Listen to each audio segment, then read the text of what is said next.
السلام عليكم ورحمة الله وبركاته. ازيكم عاملين ايه؟ يا رب تكونوا بخير. النهارده جاي لكم بفيديو جديد. هعمل معاكم الفراخ المشوية بدون فحم، وهعمل برضك معاكم الشيك طاووق. تعالوا نشوف هنتبل الفراخ بتاعتنا ازاي. انا كده معايا الفراخ بتاعتي نقعتها وغسلتها كويس خالص وزي الفل. ماشي، هنعمل كده بقى التتبيلة بتاعة الفراخ. معايا كده بصلتين وقرن فلفل وقرن من الشطة برضك الحامي. هنزل بقى بالبصل بتاعي والفلفل في الكبة وهضربهم. الطماطم مش هضربها دلوقتي، انا بحب احط على التتبيله بتاعتي طماطم تخلي الفراخ، بتدي الفراخ بتاعنا لون طعمها بتبقى مسكر وحلو. انا كده بقى رحت اجيب فصين توم، 4 فصوص توم كده عشان تخلي التتبيله بتاعتنا حلوه.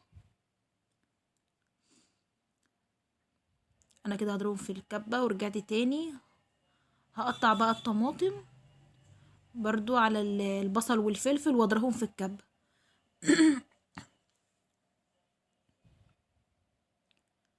خلاص كده تمام. كده اضربهم في الكبه بقى، وكده بعد ما ضربتهم التتبيله بتاعتي احطها بقى في الطبق عشان ايه نحط عليها البهارات وكده. التتبيله دي حلوه قوي، بتخلي الفراخ بتاعتنا طعمها مسكر وبتدينا لون حلو للفراخ. انا هنزل بعصير ليمونتين. الليمون بقى بيخلي ريحتها حلوه ويمنع اي زفاره فيها خالص، وتبقى ريحتها حلوه مش زفره ولا اي حاجه. انا هنزل بعصير ليمونتين زي ما انتم شايفين كده.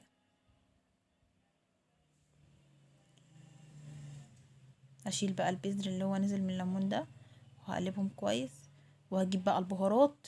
معايا كده بقى البهارات بتاعتي، معايا ملح ومعلقه فلفل، ومعايا بصل بودرة وثوم بودرة و7 بهارات، ومعايا برضو نص معلقة من الكاري او الكركم. معايا بقى دبس رمان، هحط معلقة من الدبس الرمان. هو تقيل عشان الجو برد وكده فهو تقيل. انا كده هحط معلقة دبس الرمان، ده بيخلي الفراخ بتاعتنا طعمها حلو قوي. انا بحب احط دبس الرمان على الفراخ وعلى الكبدة برضو، خليها حلو. انا كده نزلت بقى بالدبس الرمان والخلطة بتاعتي كده خلاص جهزت. معايا بقى الفراخ بتاعتي، هقطعها بالشكل ده وكده، هعمل فيها فتحات بالشكل ده عشان لما اجي اتبلها كويس. الفراخ بتاعتنا شكلها حلو. معايا وراك وبرده كتاف. انا همسك بقى الورك بتاعي واجيب الفتحات واتبلها بالشكل ده كده عشان الفراخ تمتص من التتبيله. واجيب برضو الكتاف، انا كنت خاليه الصدر عشان اعمل الشيك طاووق، والاكتاف بقى انا تبلتها برضو كده. خلاص كده التتبيله بتاعتي الفراخ بتاعتي تبلتها بالشكل ده كده، وهركنها بقى في التلاجة. ونيجي بقى نشوف هنعمل بقى الشيك طاووق بتاعنا ازاي. كده الصدر بتاعي، لاني انا بنتي اصلا مش بتاكل الفراخ، فانا حبيت ان انا اعمل لها حاجه كده تفتح نفسها ان هي تاكلها. انا كده المعلقتين اللي فاضوا من التتبيله، انا مش هاخد التفل بتاعهم خالص، انا عايزه بس الميه بتاعه البصل والتتبيله زي ما انتم شايفينهم كده. حطهم بقى في طبق واسع. هنزل بقى بمعلقه صغيره من الكركم، معلقه فلفل وبهارات، بصل بودره، توم بودره، وهقلبهم بقى كويس. هي فيها ملحها، التتبيله فيها ملحها. انا كده تبله كده قلبتهم. هنزل بقى برضو بمعلقه من الخل، وهنزل برضو بمعلقه من الزبادي. هي عشان الصدر مش كبير او مش هنزل بالعلبه كلها، بمعلقه زبادي، بمعلقه من الزبادي. وهقلبهم برضو. الزبادي بيدي الفراخ بتاعتنا طراوه كده وبيخليها طريه. والافضل تكون وراك، الفراخ تكون وراك. انا بقى خليت الصدر، عملت الصدر يعني، انا خليته وقطعته زي ما شايفينه كده. هنزل برضو بمعلقه من الدبس الرمان وهقلبهم كويس. وهنزل بقى بالصدور الفراخ في قلب التتبيله الحلوه دي. يا سلام على ريحتها وطعمها. انا بحب اتبل الفراخ بتاع الشيك طاووق كده. كده خلاص انا تبلت الصدور بتاعتي، هركنها بقى على جنب تمتص من التتبيله. كده بقى الفراخ بتاعتي انا سبتها في التلاجة، انا فتحت عيني عليها، يعني فتحت عينيا قمت متبلاها على طول عشان تمتص من التتبيله. خدت معايا تتبيل كويس، قعدت معايا فتره كويسه. كده خلاص حطيت على وشها شويه زيت وهدخلها الفرن كلها كده بحالها. تعالوا بقى انا كده قطعت بصل وفلفل الوان واحمر واصفر وطماطم.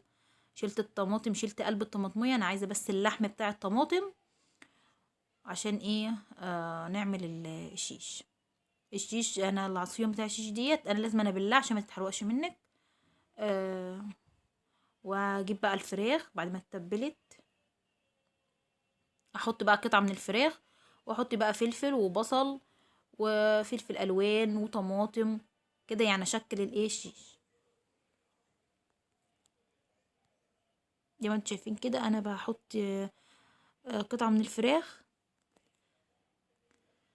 بحط قطعه من الفراخ وبصل وطماطم، وبشكل بقى في الفلفل احمر مره اصفر اخضر كده. الافراح اللهم صل على النبي، اطفالنا بيحبوا الحاجات ديت وبيبقوا فرحانين ومبسوطين بيها. فانا حبيت افرحها لانها هي مش بتاكل الفراخ، فانا حبيت افرحها واعمل لها ايه حاجه ايه تخليها تاكل وكده. بدل ما اشوهولها معايا قلت اخد لها الصدر ان انا اعمله لها كده تبقى فرحانه ومبسوطه بيه وتاكله يعني.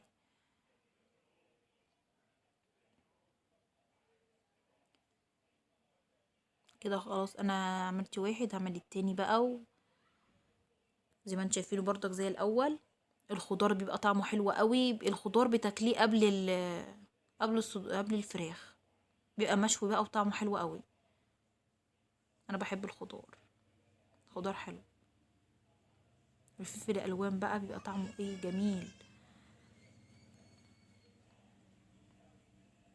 ما تنسونيش بقى يا حبيبي باللايك، واكتبي لي بقى كومنت حلو كده وشجعوني بالله عليكم.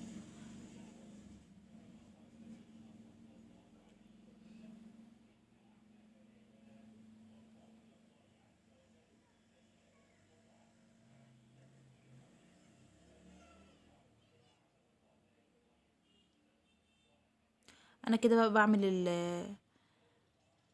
بعمل الشيش بقى، فانا هخلصه وايه وارجع لكم بقى تاني بعد ما خلصته هرجع لكم بيه تاني بعد ما اخلصه كله، يعني عشان ما اطولش بس عليكم ايه الفيديو. وكده بعد ما خلصتهم اهو زي ما انتم شايفين كده التتبيله دي انا مش هرميها. انا كده معايا صينيه بس هحط فيها معلقتين من الزيت كده عشان بس ايه منها صينيه ألمونيوم.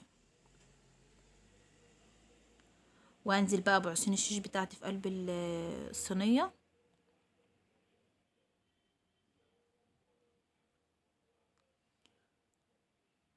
انا كده بقى هنزل بالشيش بتاعي كله في الصينيه كله جنب بعضه بالشكل ده كده. انا هعمله على العين بتاع البوتاجاز من فوق، وبعد كده ايه لما يستوي معايا كده هدخله تحت الشوايه في الفرن.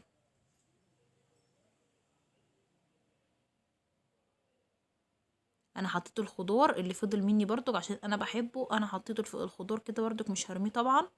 والتتبيله اللي انا تبلت فيها برضك نزلت برضك بشويه من التتبيله يستوي فيها يعني. بوريكم الخضار تحفه. وطبعا هتقعدي تقلبي فيه برضو، ما تسيبوش كده، هتقلبي فيه. وبكده بقى بعد ما الفراخ بتاعتي طلعت من الفرن شايفين الشكل، طعمها وريحتها تحفه، والشيك الطاووق بتاعي يا سيدي على الجمال تحفه. ما تنسونيش بقى باللايك، وانتظروني في فيديو جديد، والسلام عليكم ورحمه الله وبركاته.